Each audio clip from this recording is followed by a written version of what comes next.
নমস্কার, শুভ সন্ধ্যা। আমি মীনাক্ষী, চোখ রাখছি মুহূর্তের খবরে। গত বছর থেকে এই বছরই রাজ্যের বাজেট বৃদ্ধি পেয়েছে 4,000 কোটি টাকা। ক্যাপিটাল এক্সপেন্ডিচার 8,000 কোটি টাকা, অর্থাৎ আত্মনির্ভরতার পথে চলছে ত্রিপুরা। বিশাল করে বিভিন্ন প্রকল্পের উদ্বোধন এবং ভিত্তি স্থাপন করতে গিয়ে এমনটাই জানিয়েছেন মুখ্যমন্ত্রী ডাক্তার মানিক সাহা। গত বছর বাজেট ছিল 27,000 কোটি টাকা।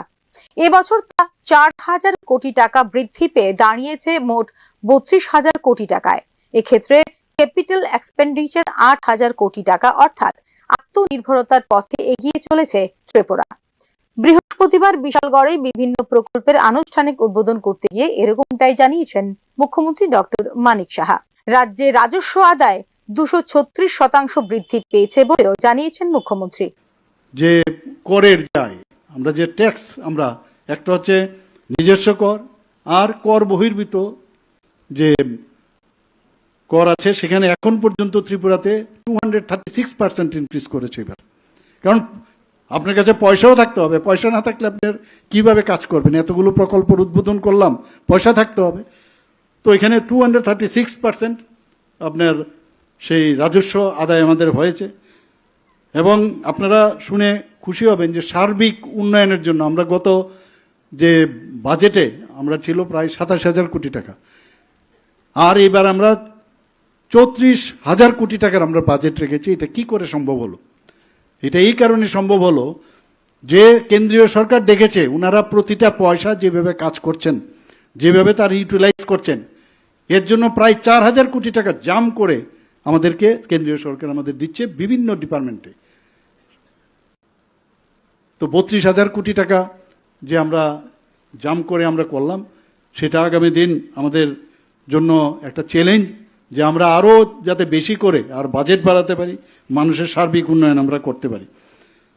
আমাদের যেটা ক্যাপিটাল এক্সপেন্ডিচার, যদি আমরা বেশি না বাড়াই, তাহলে বাইরের থেকেও মানুষ আসবে না এবং বিভিন্ন যে প্রকল্পগুলো সেগুলোও সম্ভব হবে না। এর জন্য প্রায় 8,000 কোটি টাকার মতো এবার আমরা বাজেটে রেখেছি। এখানে আমাদের আত্মনির্ভর যে এত বাজেট যে আমরা বাড়লাম, এতে একটাই প্রমাণ হয় যে আমরা কিন্তু সেলফ রিলায়েন্স আমরা অনেকটা বেশি আমরা হতে পেরেছি। মহিলাদের ক্ষমতায়নের বিষয়টিতে গুরুত্ব দিচ্ছে রাজ্য সরকার। ইতিমধ্যে ত্রিপুরা রাজ্য রাইফেলসে গঠন করা হবে একটি ইন্ডিয়ান রিজার্ভ ব্যাটালিয়ন। এক্ষেত্রে নিয়োগ করা হবে মহিলাদেরও বলে এদিন জানিয়েছেন মুখ্যমন্ত্রী ডক্টর মানিক সাহা। 33% রিজার্ভেশন আজকে পার্লামেন্টেই হোক, অ্যাসেম্বলিতেই হোক, তাদের রিজার্ভেশন রাখা হয়েছে। আমাদের এখানে 33% রিজার্ভেশন রাখা হয়েছে আমাদের ত্রিপুরাতে চাকরির ক্ষেত্রে। বিভিন্ন জায়গায় আমরা যারা স্কুল কলেজ পড়ুয়া মেয়েরা আছেন, তাদেরকে আমরা ডিগ্রি কলেজে কোনো রকম ফিস যাতে না দেওয়া হয় তার ব্যবস্থা আমরা করেছি।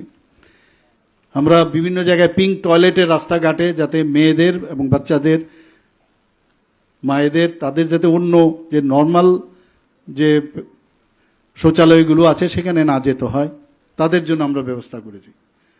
সেটাকে বলে পিঙ্ক টয়লেট, দূর থেকে দেখলে বোঝা যাবে, তার ব্যবস্থা আমরা করছি। যদি সরকারি কোনো স্টল তৈরি হয়, সেখানে 50% মহিলাদের জন্য রাখতে হবে। এরকম অনেক আমরা মহিলাদের এম্পাওয়ারমেন্টের জন্য আমরা কাজ করছি। মহিলাদের জন্য আমরা সমস্ত 8টা ডিস্ট্রিক্ট আছে, তাদের নিরাপত্তার জন্য 8টা ডিস্ট্রিক্টের মধ্যে, অর্থাৎ ওয়েস্ট ডিস্ট্রিক্টে আমরা 2টো শুধু মহিলা দ্বারা পরিচালিত, আমরা আমাদের সরকার সেখানে মহিলা পুলিশ থানা আমরা করেছি। মহিলাদের 137 জন টিএসআর এর মধ্যে ভর্তি হয়েছে। এখন যেহেতু 33% রিজার্ভেশন হয়েছে, তাতে করে আরও আগামী দিন এই টিএসআর এর মধ্যে ভর্তি হবে। আমাদের এর মধ্যে আমাদের মাননীয় হোম মিনিস্টার সাহেব আমাদেরকে যে আমি 2টো আইআর ব্যাটালিয়ন টিএসআর এর জন্য চেয়েছিলাম, সেখানে উনি একটা দিয়েছেন। সেখানেও তারা যেহেতু মহিলারা সেখানে স্থান পাবেন। 2025 সালের জানুয়ারি মাস থেকে জুন মাস পর্যন্ত রাজ্যের বিভিন্ন অংশে প্রায় 700 কোটি টাকার পরিকাঠামোগত প্রকল্পের উদ্বোধন করেছেন মুখ্যমন্ত্রী ডক্টর মানিক সাহা। এদিন বিশালগড়ে মোট 7টি প্রকল্পের উদ্বোধন এবং 5টি প্রকল্পের ভিত্তিপ্রস্তর স্থাপন করেন মুখ্যমন্ত্রী। একই দিনে মধুপুরে করেন নতুন বিদ্যালয় ভবনের আনুষ্ঠানিক উদ্বোধন। সবগুলি প্রকল্পে মোট ব্যয় ধার্য করা হয়েছে 32 কোটি টাকা। ব্যুরো রিপোর্ট, নিউজ নাও।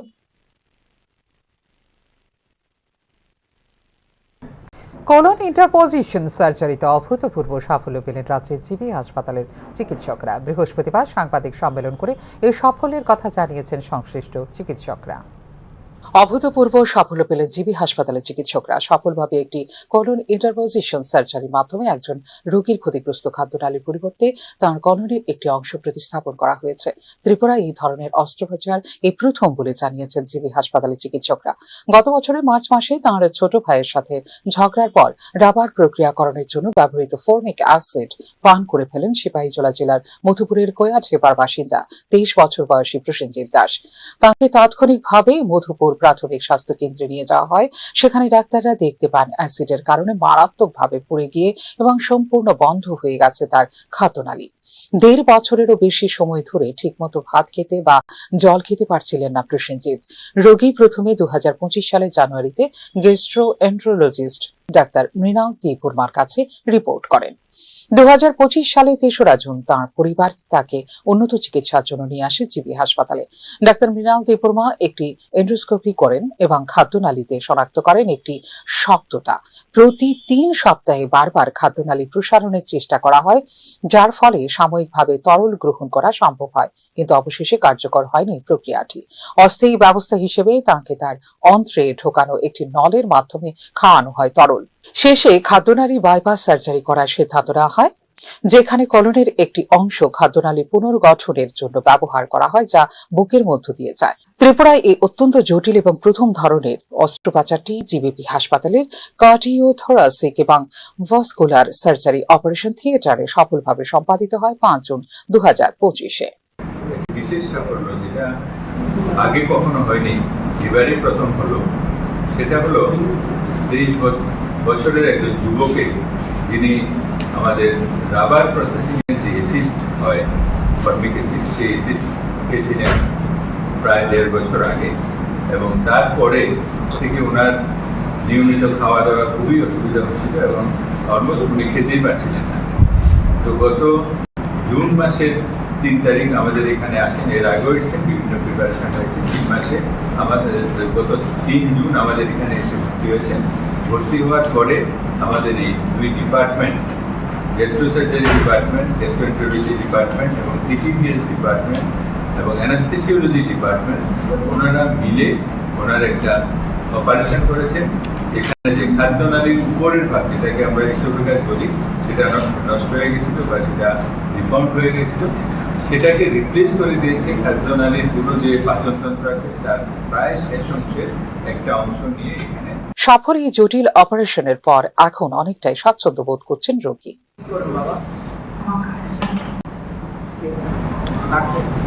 কথা বুঝতে পারবো নি।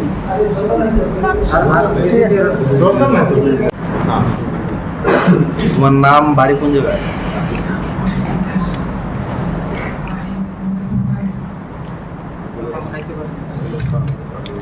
এই পদ্ধতির জন্য সুনির্দিষ্ট পরিকল্পনার প্রয়োজন ছিল, কারণ কলন অংশটি বুকের মধ্য দিয়ে হৃৎপিণ্ডের সামনে এবং গলা পর্যন্ত যেতে হতো, যাতে নিরবচ্ছিন্ন রক্ত প্রবাহ নিশ্চিত করা যায়, যাতে এটি একটি প্রাকৃতিক খাদ্যনালীর মতো কাজ করতে পারে বলে এদিন জানিয়েছেন চিকিৎসকরা।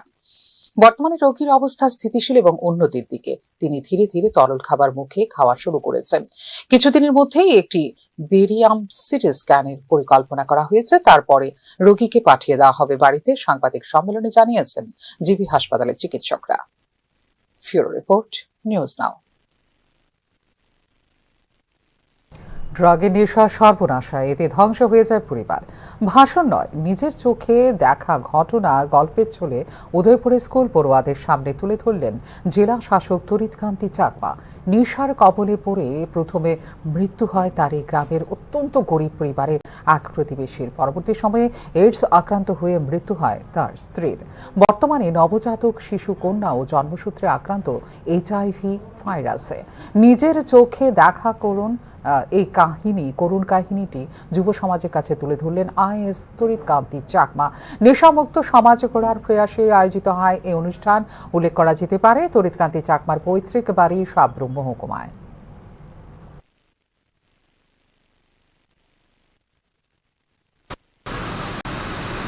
Okay, he married a girl and who was also small in age. They got a kid also, small girl. ছোট্ট মেয়ে একটা হয়েছে। Okay, but he doesn't care. He used to inject drugs. ভাই বন্ধু, আমি যে ইনজেকশনের ড্রাগ নেব, আলোচন দিলে বলে ভাই বন্ধু ধর্মেন্দ্র হয়েছে, মানে অমিতাভ বচ্চনের মতো সিন হয়ে যায়। दोस्ती और भी दोस्ती बढ़ जाता है खून की तरफ से। तो बेसिकली কি হয়েছে, those things are there prevalent. তারপর এই যে লোকটা ব্যাঙ্গালোরে মারা যায়, the parents didn't have the money to bring the dead body home, so they said let him be buried or let him be burned in Bangalore itself. We doesn't need to bring him because bringing a dead body is more costly. It may cost around 60-70,000. The dead body Bangalore থেকে আনা, it costs around 60-70,000. We doesn't have that money.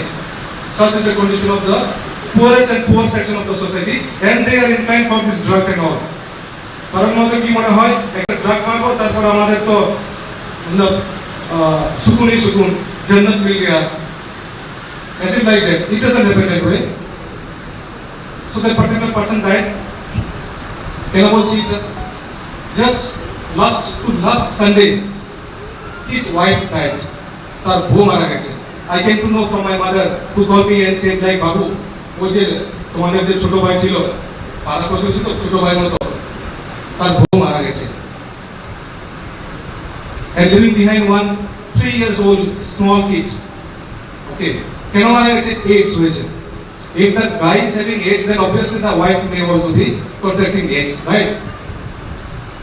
Now I was so worried. I have called another of my, like জানাশোনা আমার মনে একটা doctor আছে, আমি বললাম আপনি কাইন্ডলি ওই মেয়েটার ছোট মেয়েটার একটু AIDS টেস্ট করেন লাস্ট সানডে। তো তারা টেস্ট করলো, তো বলছে তারপর টেস্ট, আমি তো সারাদিন ভাবছি আজকে টেস্টের রেজাল্ট আসবে কি হবে, মেয়েটা যদি AIDS হয়ে যায় তার তো কোনো রকমের মানে দোষ নাই।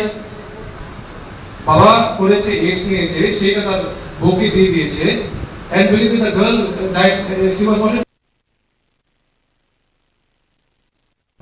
আবারও এক হৃদয় বিদারক ঘটনার সাক্ষী হতে হলো কাঞ্চনবাড়ি বিদ্যালয়ের ছাত্রছাত্রীদের। রহস্যজনকভাবে মৃত্যু হলো স্কুলের বিজ্ঞান বিভাগের 52 বছর বয়সের সর্দারপাড়া গ্রাম পঞ্চায়েতের বাসিন্দা কেশব পাল নামক এক শিক্ষকের।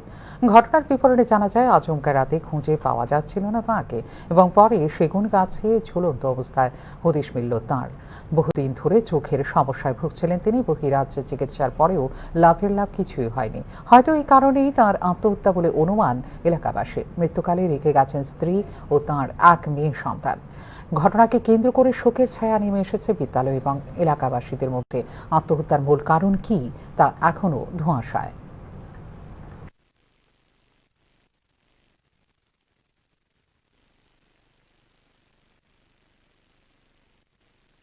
দুঃখজনক ঘটনা। আজকে ভোরবেলা 4টার দিকে তোমার আমরা কেশব পাল মাস্টার, সায়েন্সের মাস্টার, ওনার স্ত্রী খুঁজিয়া পাইতেছে না বাড়ির থেকে।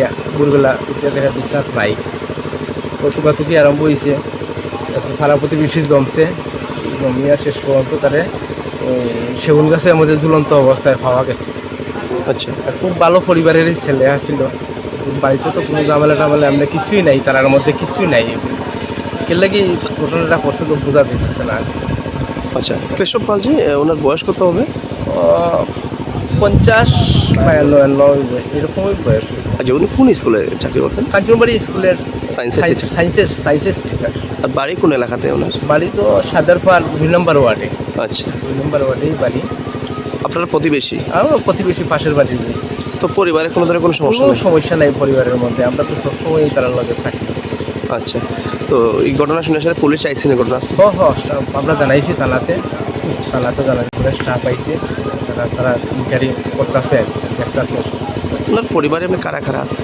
পরিবারে তো তারা 2 ভাই বাড়িতে থাকে, আর ওই 2 ভাইয়ের বউ আছে, তার একটা মেয়েই আছে, আর বড় ভাইয়ের মধ্যম ভাইয়ের একটা ছেলে আছে। এরা পড়াশোনায় আছে ছেলে। বড় ভাই তো আগত সবের বড় ভাই তারা আগরতলা থাকে, এনে এখানে বাড়িঘর এখানেই মাস্টারি করে, বউ এনে স্ত্রীও এখানেই মাস্টার। এখনকার মতো এই মুহূর্তে সংবাদ এই পর্যন্ত। অন্যান্য আপডেটস দেখার জন্য অবশ্যই নজর রাখতে হবে নিউজ নাওয়ার পর্দায়। শুভ সন্ধ্যা।